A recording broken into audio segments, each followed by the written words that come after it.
Today on the Daily Dose, the Battle of Chancellorsville. After the Union Army's defeat at the Battle of Fredericksburg, Union General Ambrose Burnside was replaced by General Joseph Hooker, who spent the spring of 1863 training his men for a planned assault on the Confederate capital at Richmond, Virginia.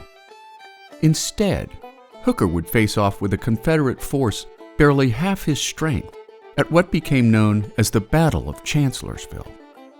On April 27, 1863, Hooker placed two-thirds of his 115,000-man army in front of Fredericksburg, Virginia, in an effort to feign a frontal attack on the city, leading a third of his men across the Rappahannock River in an attempt to flank Lee's 60,000-man force from behind.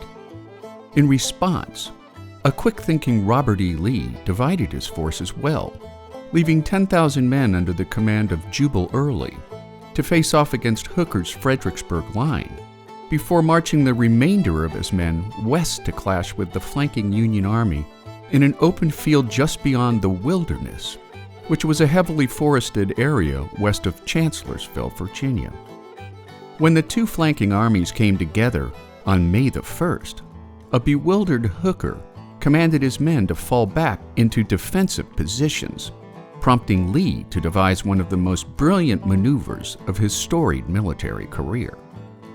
Lee split his men yet again, sending Thomas J. Stonewall Jackson to attack the Union's right flank, which quickly overwhelmed the Union line. The following day, Jackson marched his 28,000-man army 15 miles to attack Hooker's exposed flank, leading to an overwhelming victory for the Confederate cause.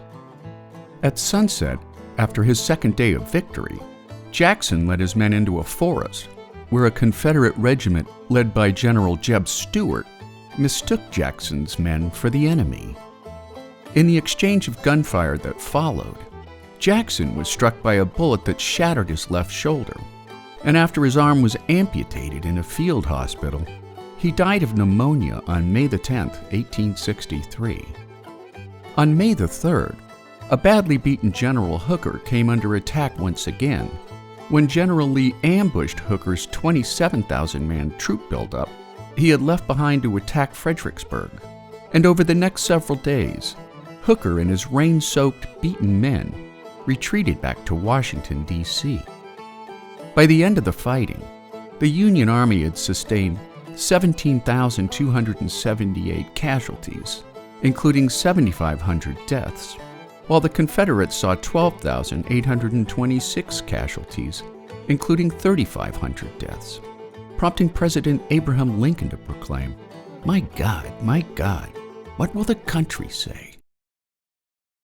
And there you have it, the Battle of Chancellorsville, today on the Daily Dose. Get your nerd on with the Daily Dose.